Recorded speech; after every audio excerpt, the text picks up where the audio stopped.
Hello there. Today we are talking about living in a high-tech world. How technology is changing our lives. Introduction. In today's world, technology has become an integral part of our lives. From smartphones to social media, from artificial intelligence to virtual reality, technology is transforming the way we live, work, and interact with one another.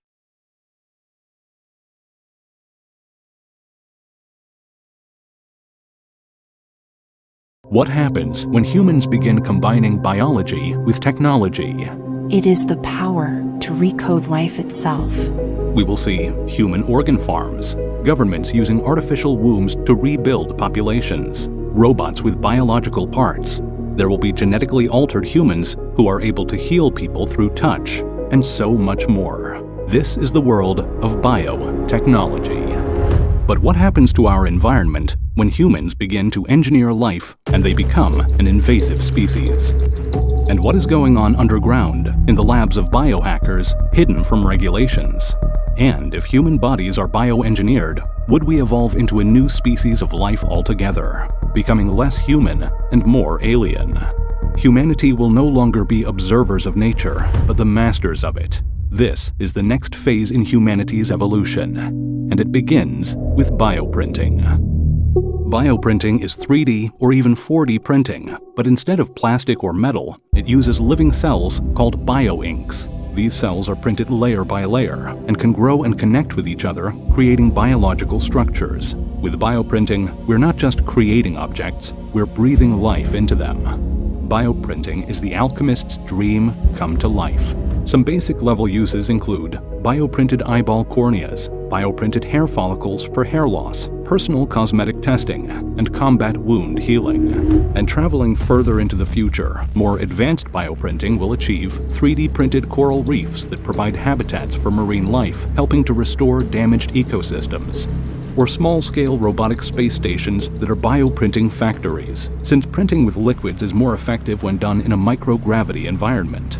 When it comes to the human body, bioprinted organs are manufactured in organ farms to overcome the challenges of donation shortages. Or a patient's own cells are used to create miniaturized organs or organoids that are used to test medical responses before actual administration.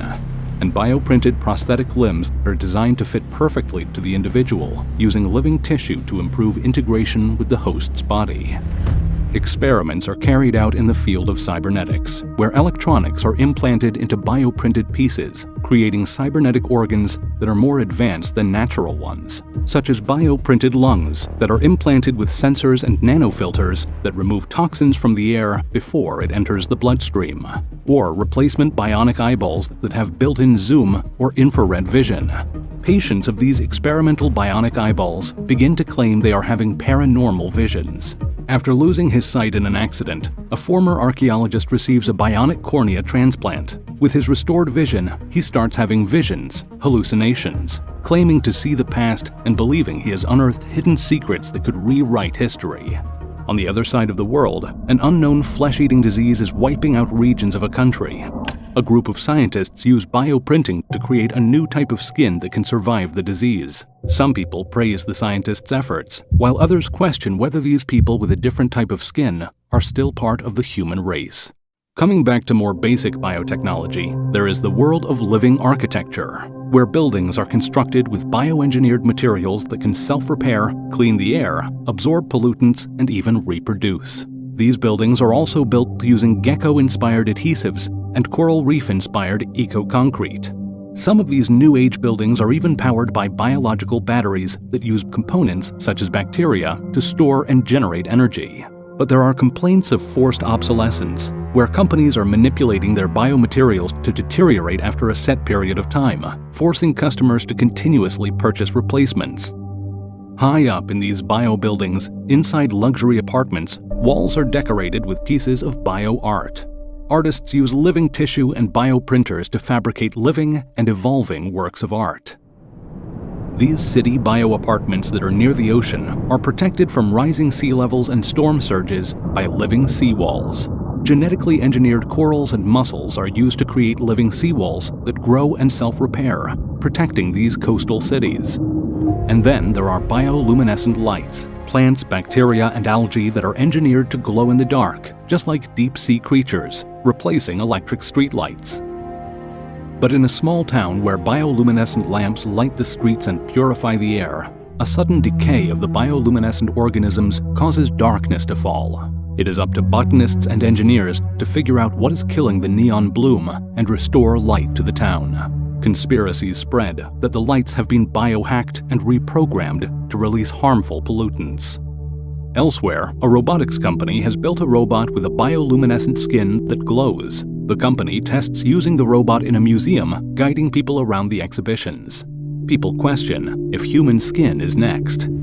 Underground, biohackers are already a step ahead and are experimenting on their own bodies. Cyberpunks and biohackers work underground, hidden from government regulations. They experiment with implanting microchips into their arms and tattooing themselves with digital inks that display and shows off their online wear. They hack together and build biocomputers made from biomaterials and living neural tissue. Cyberpunkers hack and tune brain chips, disabling safety features for more extreme and unauthorized neural experiences. And they use their own DNA as storage devices, mimicking nature, able to store massive amounts of data. Under the city streets, there is a black market of new age substances. Biohackers engineer grapes that ferment into wine within minutes. And they create unregulated food that are resistant to pests and disease and are allergy-free. The biggest buzz is around self-replenishing food containers. These containers are made of living organisms that constantly regenerate their contents, effectively providing a never-ending supply of microfoods. These biohackers also mess around trying to freeze each other, hoping to bring the bodies back to life. People call them cryonic punks, and they have pets with edited genes to produce bioluminescence, making them glow in the dark. And there are rumors of chimeras, animals created with genes from multiple species. The name chimera comes from Greek mythology, a fire-breathing creature with the body of a lion, the head of a goat arising from its back, and the tail of a snake. Out in the real world, corporations are making older bionic prosthetic models obsolete, forcing users to upgrade, raising the question, who owns the limbs, the people or the corporations? These bioprinted prosthetic limbs fully integrate with the body's nervous system, providing a sense of touch and more natural control. Militaries have voluntary amputations. Governments use bionic limbs to create super soldiers. A young boy, paralyzed in an accident, learns to walk again with the help of a bioexoskeleton. Every bionic prosthetic and bioexoskeleton comes with a registration tracking number. In government-controlled labs, scientists are testing advanced artificial womb technology. This includes pod devices designed for more reliable external pregnancy and gestation, a process known as ectogenesis. In a world plagued by infertility, artificial wombs have become humanity's hope. Wealthy individuals outsource childbirth to large womb farms.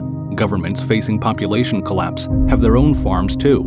And conspiracies circulate of a dictator obsessed with his legacy, using artificial wombs to create numerous offspring, aiming to rule eternally and become an immortal dictator.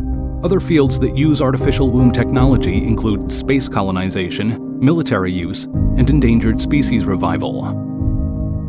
And there are experiments being carried out in the field of extended gestation, where a body is left in the artificial womb for a longer period of time to enhance natural cognitive and physical capabilities. The next multi-trillion-dollar industry is in bio-hybrid robots. These are robots that are made with biological tissue, providing more flexibility and energy efficiency. One corporation is developing biomimetic robots that can blend in and camouflage with nature and even interact with animals. The corporation says that these biorobots are for environmental monitoring or biological research. But there is a concern that they will unintentionally become an invasive species, disrupting ecosystems, leading to the extinction of native animals. While others worry that the biohybrid robots can be used for espionage and spying, such as drones or robots that mimic a bird so well that another bird is not able to tell that it's a machine. These types of robots can be used to breach sovereignty, where governments deploy invasive biohybrid animals to infiltrate and undermine the autonomy of other nations, while advanced biohybrid robots become capable of rapidly producing harmful bacteria and viruses. After a nuclear-scaled bio-waste catastrophe, biohybrid robots immune to radiation are humanity's best chance at survival. They scavenge resources, rescue survivors, and clean up biohazard waste.